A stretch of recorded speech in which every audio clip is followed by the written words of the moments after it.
Very, very brutal. But, dude, that was a fucking awesome fight. That was an insane fight.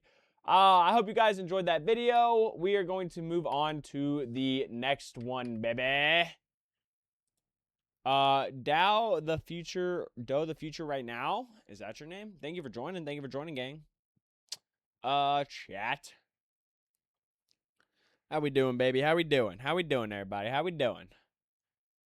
Let's see. What do we got next? Oh, right. Okay. So, next video, chat. This video is kind of related to the video we just watched. It's Invincible related, okay? I guess for reference, I suppose. This video is called Why It Sucks to Be Born as a Viltrumite.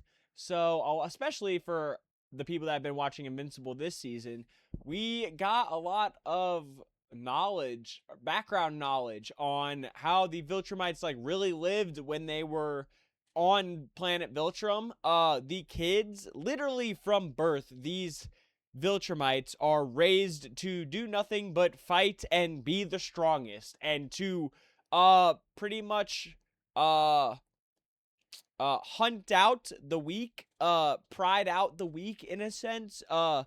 If you are weak, you're gonna die. Like, they fight on a regular basis with each other, so much to the point that their population actually dwindled in numbers.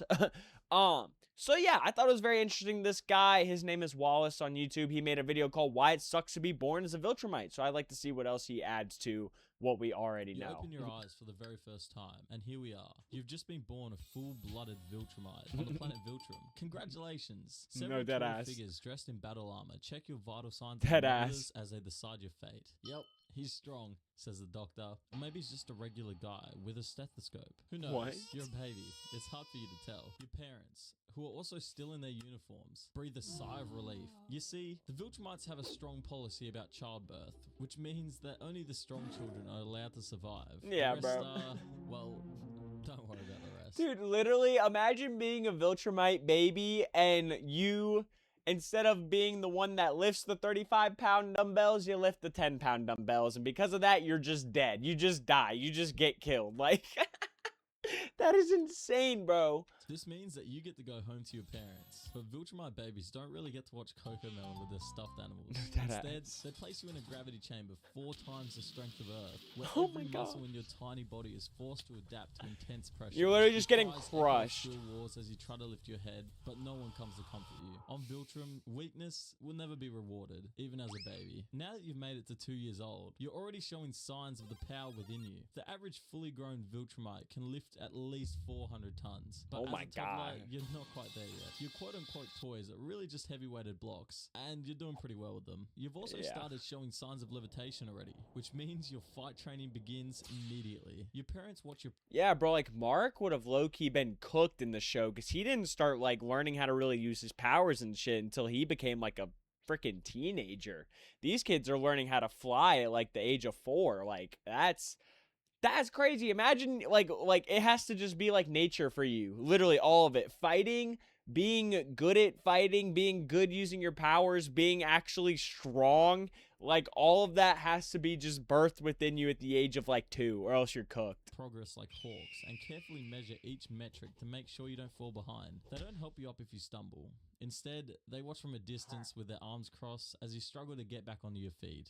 No, literally. You don't even have any help either. Always. Thanks, Dad. Everyone in this species are raised as warriors from birth. So Viltrumites have no comprehension of what genuine parental love is like. Now at 5 years old, you seem to be holding up well so far. So it's time for you to be thrown into the Juvenile Combat Initiative. It's full of other kids your age, but this isn't a playground. It's a battlefield for children. Basically, just a toddler fight club. On your first day, you're matched against a boy named Laro, who's a little older than you and twice your size. There's only one way to win these matches. Incapacitate your opponent. Good luck out there, kid. As the match begins, Laro charges at you and knocks you off your feet. Those extra years of conditioning have given him an advantage in strength. But around these parts, there's no excuse. Yeah, bro, like, that's the thing. Like, you could get matched up against somebody that's not even, like, on your level, really, or like the skill, like, there could be a major skill gap and they'll just be like, fuck it, you gotta figure it out, and you either figure it out or you die. Up. One of your instructors growls. You pull yourself up again and drive your tiny fist into Laro's jaw. When he stumbles backwards, you take the opportunity to knock him to the ground. The crowd of children and parents erupts into applause. At 5 years old, you've earned their respect. For now, the Viltrumites believe that they're the most superior being in the universe, destined to rule over everyone else. So every part of this society exists to breed the perfect soldiers to feed this galactic takeover. Your first day of school on Viltrum is pretty straightforward. Every subject ties back to the Empire's ideals. History class only exists to glorify... I mean, to be fair, I feel like that's kind of how our school life is. Not, am I wrong? I mean, at least until you get to college, pretty much like elementary through high school is just whatever the school program wants to teach you. I mean, I guess you're learning about the American history, you're learning about some other country's history, but like not much.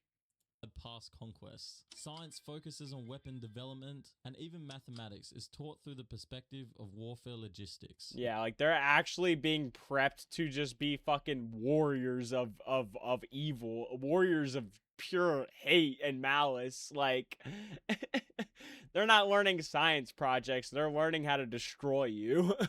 Your PE class is really just combat training with a side of cardio, and every failure is punished. You better be perfect, kid, or you're not going to make it much longer. Or you're getting spanked. School still has some memories that will stick with you forever, though. In history class, you're now old enough to learn about the events of the Purging, when Viltrumites culled the weak from their population to ensure only the strongest survived. Hundreds of thousands of years ago, before they set off to conquer the stars, Viltrum was rocked by a horrific civil war. This war began when Viltrumites that valued strength and believed in their natural superiority got together and decided to kill all the weak members of the species. That's Anyone insane. who opposed them or were deemed unfit were executed in a global bloodbath called the Purging. Years later, the Purging is actually the craziest thing I think I've seen in like a comic book story. The fact that they all pretty much just turned on each other in a sense and started duking it out with each other to see who the strongest was.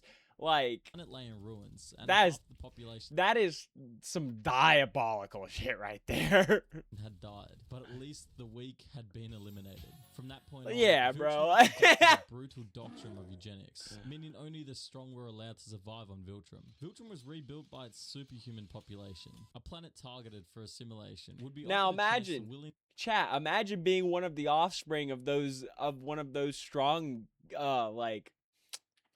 of one of these. by its superhuman population. Where is it? A planet targeted for assimilation on Viltrum. Viltrum There they was are. rebuilt by doctrine of eugenics, meaning Like, imagine if you were an offspring of one of these two, like, being in a mix, dude. And yet you're still not strong enough at the end of the day. They're just like, you can't even fight me. Like, you can't... Because that's the thing. It's like, even when you're a kid, you have to fight the parents and, like, be able to actually handle fighting both of them. Like, it's such a mismatch.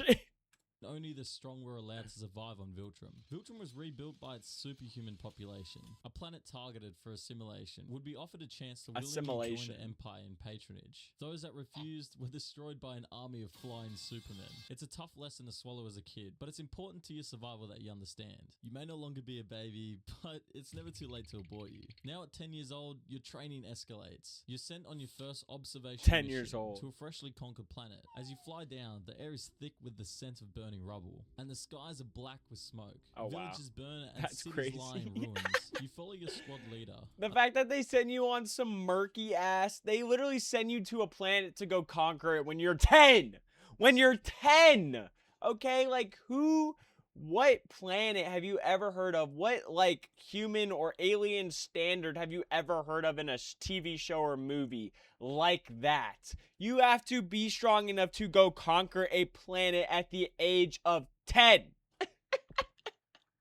Like, that is some crazy shit. A towering figure named General Korath. As he surveys the aftermath of the conquest, he sets your squad down by the captured rebels kneeling in chains, with their heads bowing in defeat. Korath points at the prisoners. Decide their fate. He he says with a voice devoid of any emotion.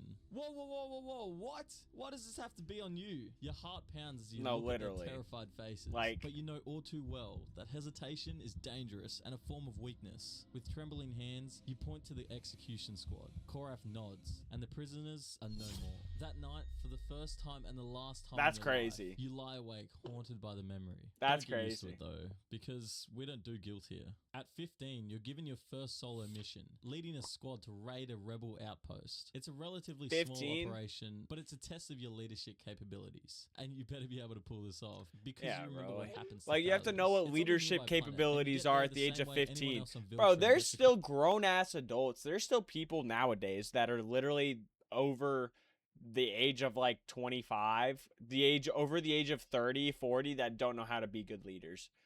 And they're literally trained and birthed to do it by 15.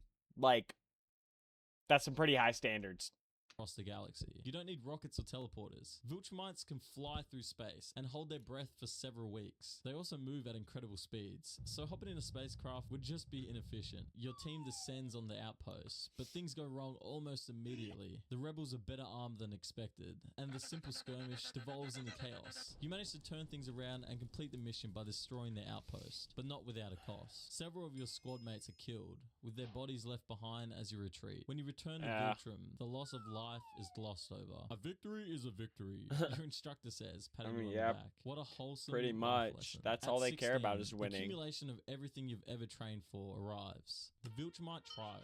Without exaggeration, it's the biggest event of your life. These aren't ceremonial rites or symbolic tests. Well, I don't think we have yet. I think we have. Anyone out who doesn't We haven't seen the Empire's Viltrumite Trials ideals, yet, have and we? anyone Or am who I is tripping? deemed Am I weak. forgetting? Failing here I feel like I doesn't just mean vaguely remember them humiliation. mentioning it. It means death.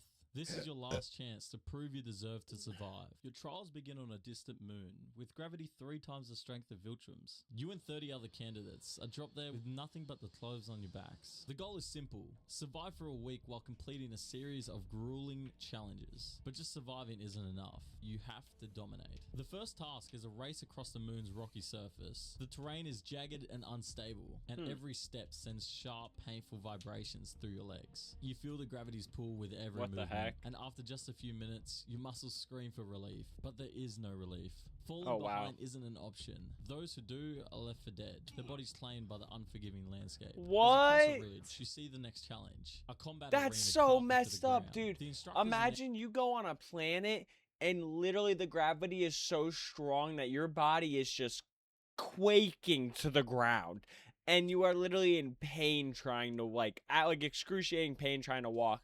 And then you just get left behind for being a pussy. Like, So the top 20 finishes will That's advance to the next insane. round. You make it in time, but barely. You turn to face your first opponent, Laro, who's admittedly a lot bigger than anyone Laro? expected at Who top the of Fight fuck Club. is He's Laro? Taller, broader, and has a reputation of cruelty. Who You is dodge his this first guy? swing and counter with a blow to the temple, dropping him immediately. The fight What? is over in seconds. The instructor is not Bro, approving, what? but the expressions remain cold. There's no praise here, just acknowledgement that you've done what's expected. By the third day, only 12 What? candidates remain. The trials shift focus to teamwork. An ironic twist, given the Viltrumites' emphasis on individual strength. You're paired with 2 others, Corvin, a quiet but fiercely skilled fighter, and Vetra, an impulsive recruit with a talent for improvisation. Your She looks task cool. is to infiltrate a simulated I like rebel these stronghold drawings, these and little eliminate doodles. its defenders. The simulation is anything but simple. The quote-unquote defenders are seasoned Viltrumite soldiers tasked with stopping you at any cost. As you approach the stronghold, Vetra rushes ahead, ignoring your orders. She's caught in an ambush and Corvin pulls her back just in time. The 3 of you regroup and devise a new strategy. You take the lead, coordinate an assault that outmaneuvers your defenders. It's messy and chaotic, but it works. By the end of the exercise, you've secured the stronghold and eliminated the targets. Oh, Back wow. at the trial grounds, the instructors debrief the group. They commend your leadership, but criticize Vetra's impulsiveness. A team is only as strong as its weakest link, one of them says, fixing her with a steely gaze. Vetra's jaw tightens, but she doesn't respond. The lesson is clear. Even teamwork on Viltrum is a tool, not a virtue. The last test is the most brutal of all. A free-for-all, where only the strongest will emerge victorious. The instructors release you into a sprawling battlefield, a maze of cliffs, caves, and treacherous terrain. A maze? There is one objective: be the last one standing. The first few Oh, hours are chaos. straight up battle Alliances royale. form and dissolve in minutes as candidates Straight betray up battle one another royale for the style, chance dude. to Imagine survive. that. You stay on the Literally just a bunch of fucking, just a whole bunch of Viltrumites put through a maze and all, and you just gotta be the last one to survive, dude. Oh my gosh, that's tough. move, avoiding direct confrontations while picking off weaker opponents. By the third day, only 4 of you remain. You, Corvin, a candidate named Tarek, and a brutal fighter known simply as the Beast. Tarek and the Beast form an uneasy alliance, forcing you and Corvin to do the same. The 4 of you clash in a brutal skirmish, every blow shaking the ground beneath your feet. Tarek is the first to fall, his chest caving under Corvin's relentless assault. The Beast turns on you, his fists like hammers. You manage to outmaneuver him, landing a blow to his throat that sends him staggering. Straight up Corvin though, seizes that the I opportunity mean, and finishes him off. Now it's just you and Corvin. For a moment, you hesitate. The 2 of you have fought side by side, saved each other's lives. nah, get and that forged a bullshit out of bond here. in What the are we heat of doing? battle. What That are we bond doing? means nothing here. With a swift, decisive strike, you knock him unconscious. Yeah. The instructors declare you the victor. When the trials are over, you're one of the only 3 candidates who survived. You're bloodied, exhausted, and battered. One of the but only you've proven your 3? worth. That's The instructors present crazy. you with the insignia of a Viltrumite warrior, a simple emblem that carries the weight of everything you've endured. You've earned this. One of them says, their tone as cold as ever. Don't make us regret it. By your mid-20s, war has become second nature. Every day feels like a repetition of the last. Descend upon a planet, crush its defenses, pacify its population, and move on to the next. The galaxy is vast, and the Viltrumite Empire demands total dominance. You Yeah. barely have time to process one battle before you're thrust into another. You also now have a mustache, and so does every other Viltrumite man. It's Yeah, why is that? I was gonna ask somebody, Boogie, how you doing? I was gonna ask someone that, like, why is it that all the Viltrumites seem to have the same freaking mustache? Like, I know it's can't. I mean, are they supposed to be imitating like German people or something? Is that supposed to be the point? I don't know. It just never really made a lot of sense to me. legally required by the government that all men have a mustache, kind of like Australia. By your 40s, the cracks in the empire's facade become harder to ignore. The conquests continue, but the resistance grows fiercer. Rebellions that once took days to crush now drag on for months. You stopped aging years Yeah, ago. that's crazy. Viltrumites, I forget. Viltrumites are literally enemies with everybody. Like, there's really not a single planet in the galaxy that they're not enemies with, because they've tried to take over every single planet with their fucking group of 100 The Viltrumites. older you become, the more powerful you grow, and the slower you age. You can live for thousands of years. In your 50s, you return home from that week's conquest after receiving word that your father has died. The official report says he passed during a training exercise, but whispers suggest crazy. something darker. An act of defiance punished by the Empire. At his funeral, they didn't mention anything about his personal life, only the things he did to serve the Empire. They just relive his glory days as a military leader. The doubts that have plagued you for years resurface. Was he truly a loyal servant of the Empire? Or did he question the path laid out for him? Shortly after your father's funeral, you are summoned to a meeting with the High Command. They congratulate you on your years of service and inform you that it's time for you to take on a new role in the Empire's master plan. Reproduction. They think your genetics are exemplary and that it's your duty to carry on that strength to the next generation. Except that generation won't be born here. You were given a file with information about a distant, resource-rich planet called Corvus. You see, one of the High Corvus? Command's most effective war strategies is sending scouts across the universe to infiltrate the world, and most importantly, reproduce with a member of the dominant local species. that Viltrumite facts. genes are extremely adaptive. They're so potent that a Viltrumite can Dude, like, that's insane. I think it's crazy that it's so simple for them to just be like, oh yeah, go to that planet and go have intercourse with somebody and make sure you're repopulating our planet, because we can't do it ourselves. Like, I don't understand that. You know, I don't understand why they have to go try to experiment their genes on other planets. Why can't they just use the people that they got? You know what I mean? That, I don't know. reproduce with almost any other race in the universe, humanoid or not, and their genes will almost completely overpower the genetics of the non-Viltrumite parent, making the resulting offspring almost purely Viltrumite themselves. One of the few rules of this reproduction program are that you're only allowed to procreate with genetically similar species. The more naturally compatible the mate's race is, the sooner the offspring will inherit all of the standard Viltrumite abilities. Humans of Earth, for example, are so genetically close to Viltrumites that a human Viltrumite hybrid is nearly identical to a pure-blooded Viltrumite and will eventually become just as powerful. But why are they doing all this? Mark, To create more Viltrumites and take over that planet. Looking at the file, the population of Corvus is humanoid. Very good. And the world has been deemed a prime candidate for genetic integration. Your mission is to establish yourself among the Corvulans, produce offspring, so and this is pretty solidify much what Viltrumite Nolan did. influence on the planet. At first, this feels like a break from the It's pretty much what Go live a Nolan had normal to life and do. start a family. For a guy like you, that I will say the fact that Nolan had to do this shit, and like looking back on it now, the difference between like season 1 and what, season 3, 4, whatever season we're in now, like he's actually not that terrible of a guy. You start to realize as you watch the show that he was kind of forced into all of this, and he didn't really have like he didn't know any other way. He wasn't taught to be a normal person. He was not. He was taught to be a Viltrumite, and Viltrumites kind of just killed and hated everybody. You know, they think that they're just better than everybody, and that like humans are pretty much just ants. You know, which kind of understandable considering they have super strong powers and all that good jazz.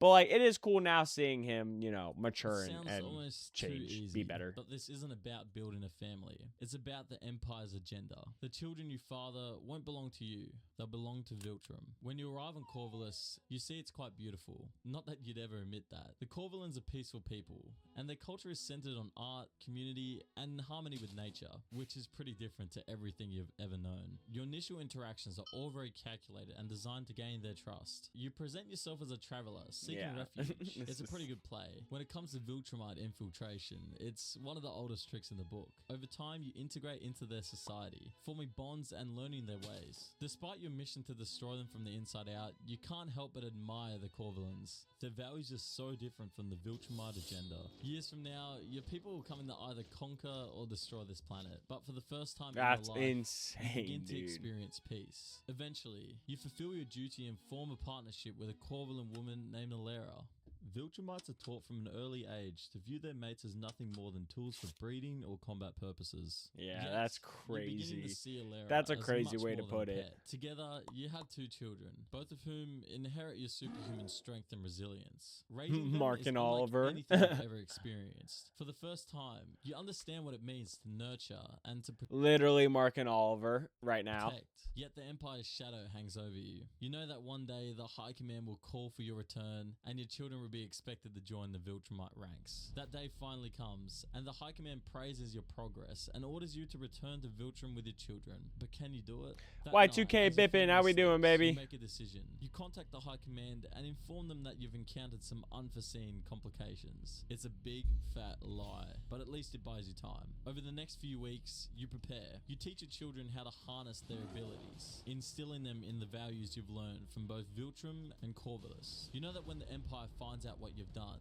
they will come for you. But for now, you're giving your family a fighting chance. The Viltrumites finally arrive, led by an aged and battle-scarred General Korath. You see a few faces you know, but most faces you don't. The invading army attacks, and the battle is brutal. You're completely outnumbered fighting with everything you have, and you know you're not winning this battle. All those years of combat experience have served you well, but in the end, you were just no match for the Empire, and are killed leading the planet's last stand, but That's not before insane. ensuring your family's escape. Ilera and the children disappear into the wilderness. Their future is uncertain, but at least it's free from the Viltrum army. The same can't be said about Corvus though, which is now the Empire's newest addition. Your death is recorded as a betrayal, and your name is quietly removed from the Viltrumite history. But to those Wow. who knew you, you're remembered not as a conqueror, but as a father who chose freedom over a millennia-old galactic empire. Not bad for a kid in a gravity chamber. Wow. Wow. That was interesting to say the least. That was an interesting video. Definitely wasn't expecting it to be quite like that. Um I don't know. He kind of like made an actual like story. He put together like a whole freaking little story for the Viltrum. I thought he was just gonna have like a long list of reasons why it sucked to be a Viltrumite. But I mean, either way, dude. Like, I mean, yeah, I definitely think it would suck to be a Viltrumite. As a Viltrumite, I confirm this is how my life went. It's not sucked to be born as a Viltrumite. It sucked to be born in the Viltrum Empire. Yeah, okay, yeah, that's pretty much true. Cause yeah, like realistically, if Nolan and like Mark and even like Oliver didn't have to worry about the Viltrum Empire at all, then low key they would have a much better life. They'd have a really pretty cool life, honestly. Uh Fun fact, you see more Viltrumites in this one video than the actual remaining population of Viltrum. It turns out only allowing the cream of the crop has its drawbacks. Oh, that's funny. That's funny. That's funny. All right, guys. Well, I hope you enjoyed the video. Stream people, how we doing? YouTube, thank you for watching the video. I'll see y'all on the next one.